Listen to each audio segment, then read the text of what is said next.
There was a for sale sign in my yard. I noticed it from the end of the driveway when I pulled in. Thursday afternoon, just past noon. I'd been doing safety inspections since 8 in the morning. Smoke detectors and stair railings mostly. A bad ground fault switch in somebody's guest bathroom. I was tired in the way that feels good. And then I saw it. A sign in the ground I own, with a phone number I didn't recognize, and a lockbox hanging on the door of a house I bought in 1984. I sat in the truck for a moment. Just sat there. Then I took out my phone and I took a picture of it. That's all I'll say about that right now. Let me back up. Welcome to Real Life Verdict. Get comfortable. The people in this story had every chance to behave themselves. They just chose wrong. Drop a comment, hit that like button, and make sure you're subscribed. My name is Arthur. I'm 68 years old. I spent 41 years as a county building inspector before I retired 19 months ago. In that time, I reviewed somewhere north of 14,000 permits. I learned to read a blueprint the way most men read the newspaper, carefully, and for what's missing as much as what's there. The deviation from spec, the seam that doesn't match the drawing, the signature that's not quite right. When my wife Eleanor passed 4 years ago, pancreatic cancer, 7 weeks from diagnosis to the end, I kept working because stopping felt like a kind of sinking. I retired when I was ready and not a day before. Now on Thursday mornings I run free home safety inspections for seniors through the county extension office. Same methodical eye, different problem. Bad railings. Stacked newspapers blocking egress. Smoke detectors with dead batteries going on 3 years. People's homes need looking after. I know how to look. I live in an 1,800-square-foot ranch on 1.3 acres on the edge of town. Eleanor and I bought it in 1984 for $89,000. We picked it because you could walk to the hardware store and because the lot had 2 old hickory trees in the back, and we both wanted that. Those trees are still there. The house has one owner of record, and that is me. I drive a 2005 Ford Ranger with 187,000 miles on it. The driver's door is primer gray, junkyard replacement after a parking lot incident in 2019. I built a toolbox in the truck bed myself in 1979, before I had the truck to put it in. It's been in 3 vehicles since then. It'll probably outlast me. I have one son. His name is Marcus. He's 39, lives 2 towns over, works as a mortgage broker, has a wife named Diane and 2 little girls I didn't get to see enough of, and for a long time I thought that was just geography. After his mother died, Marcus started visiting more calls, more Sunday afternoons. I assumed grief was finally asking something of him, the way it asks things of everyone, eventually. I was glad to have him around. I want you to know that. Marcus has a way of starting sentences that I noticed early but didn't weigh properly. He starts with, "I'm just trying to help you." He says it like a preamble, like a grace before a meal. I can hear it now the way I should have heard it then. Not as a kindness, but as a disclaimer. The first time I noticed something slightly off was March 3rd. Marcus came by on a Sunday afternoon with Diane and the girls. Diane took the children out to the backyard. She's a quiet woman, touches the birthstone charms on her necklace when she doesn't know what to do with her hands, and Marcus stayed inside with me and talked for a while about the property. What it might be worth, what the neighborhood had done in the last decade. I told him I wasn't thinking about it. He nodded and said that made sense. And when they left, I found a document on the coffee table underneath a home improvement magazine. A quitclaim deed template. Property description already filled in, signature line blank. Not blank because he hadn't gotten to it, blank because I hadn't. I left it where it was. I didn't mention it to anyone that day, but I stood there in my own living room for a moment looking at my address written in my son's handwriting. And I felt the particular stillness that comes when something you thought you understood shifts slightly to one side. I've felt that before. In the field, when the drawing says one thing and the ground says another. February 14th was actually earlier, I'll come back to it. But March was when I started understanding the shape of what I was looking at. I need to tell you about August 9th now, because that's when I heard it. Marcus came by in the evening with a casserole from Diane, and a folder of papers he said were just for your files. He sat at my kitchen table while I put the casserole in the refrigerator. Inside the folder, another quitclaim deed. A listing agreement with a realtor's name already filled in, a handwritten note, his handwriting, that said, "Sign both, I'll handle the rest." Marcus said, "I'm just trying to help you, Dad. This is a lot of property for one person." I said I'd look it over. He said he appreciated it. He looked at his phone once, and stood up and said he needed to get back for the girls' bedtimes. He walked to his car. I stood at the kitchen window and watched him go. And then, I want you to notice the timing here. As he was opening his car door, he said something to someone, not into his phone, to someone on the other side of the car. Diane had come with him, I realized. She'd stayed outside the whole visit. He leaned across the roof and said something, and even with the window closed, I could see the ease in his face, the way a man looks when he believes he's already finished something. I want you to understand something about me. I did not storm out there. I did not call my attorney from the driveway. I am not a man who moves until he knows where he is moving. 41 years of inspections teaches you that a reaction before you have the full picture is just noise. Noise doesn't hold up in front of a judge. What I did was this. I went to my phone. I stopped the voice recorder I had left running in my shirt pocket since Marcus sat down at my table. Then I photographed every document in the folder before the car was out of the driveway. I had one thing Marcus hadn't accounted for. I'm not going to tell you what it was yet, but I had it. I want to tell you now about the man who showed up without being asked. His name is Ray. He's 71, retired paralegal, helps me with the Thursday inspection sometimes. He keeps a photograph of his late wife in a shirt pocket, not his wallet. He says he likes to keep her closer than that. I've never asked him to elaborate, and he's never felt the need to. When I called Ray on the morning of August 22nd, after I photographed the sign in my yard and the lockbox on my door and confirmed with my own key that I could still get inside my own house, I didn't explain everything. I said I needed somewhere to sleep that wasn't here, and I needed help moving some boxes. Ray said, "I got the truck. I'll help you move whatever you want to keep safe." No questions about what happened. No conditions attached. No pause while he calculated what this might cost him. Just I got the truck. That evening at Ray's place, after we moved the boxes, he poured 2 whiskeys, and I told him that Marcus had forged my name on a deed and tried to sell my house. Ray didn't say he was sorry. He didn't tell me he'd always had a bad feeling about Marcus. He just said, "I know." And then after a moment, "You did stop him. You just stopped him right." I've thought about that sentence a number of times since. Before I tell you how this ends, I need you to stay with me for a moment. Because if you've had someone in your life take advantage of a time when you were grieving, or isolated, or just trusting, I think you know something about the particular weight of being betrayed by your own ordinary decency. Drop a comment below and tell me how you handled it. If you're not subscribed yet, do that now. Because what comes next is the part where I stopped watching and started moving, and I want you here for it. Let's keep going. Let me take you back to February 14th, Valentine's Day, for what that's worth. I had come in from Thursday inspections around 12:30. I put my bag down, went to the kitchen to make a sandwich, and found a document on the table with a sticky note attached. "Sign here, Dad. Makes things easier." Marcus's car was gone. He'd let himself in. I'd given him a key years ago, placed the document, and left. The document was a power of attorney form, broad authority, durable. The kind that doesn't expire if the grantor becomes incapacitated. The kind that, once signed, lets another person make financial decisions on your behalf without your involvement. I photographed the document and the sticky note together with the timestamp visible on my phone screen.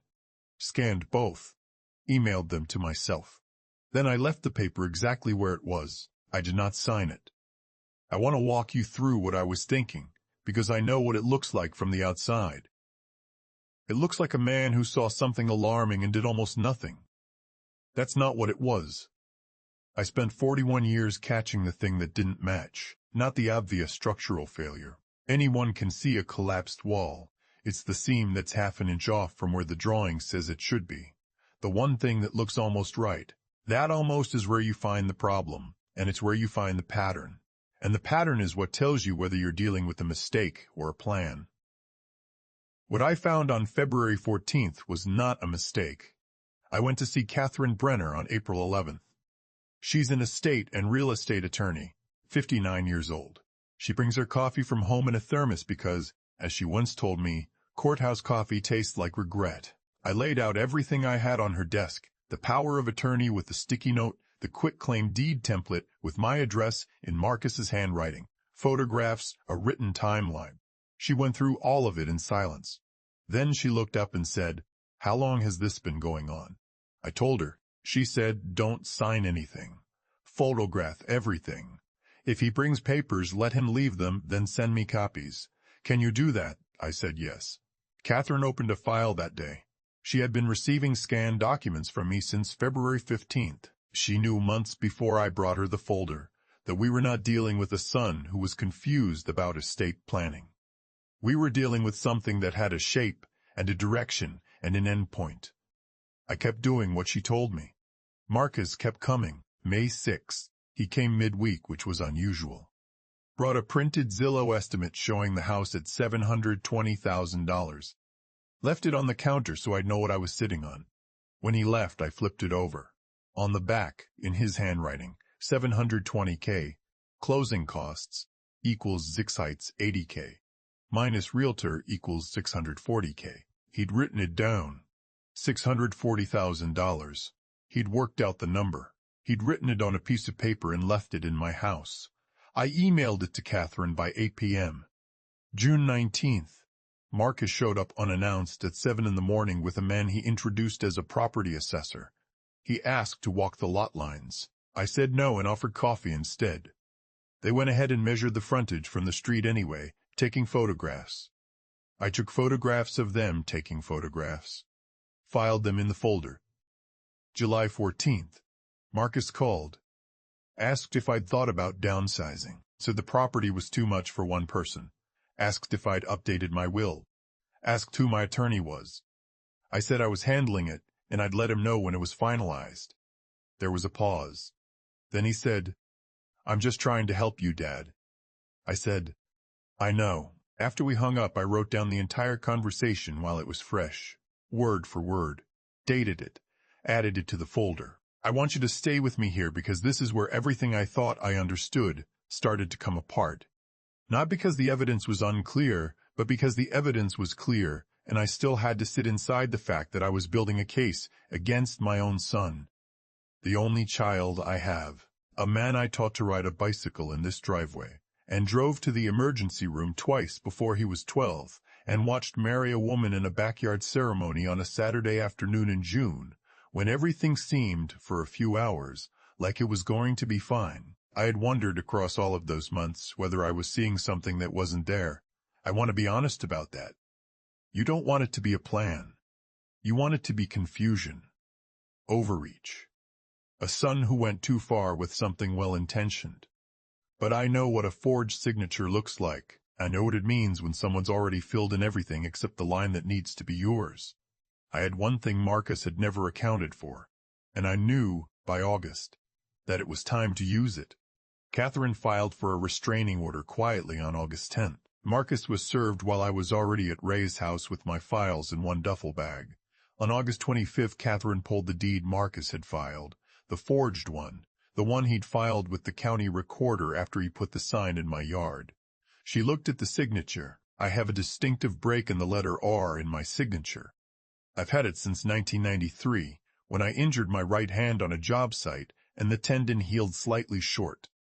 41 years of public documents, permits, inspections, filings, all carry that signature.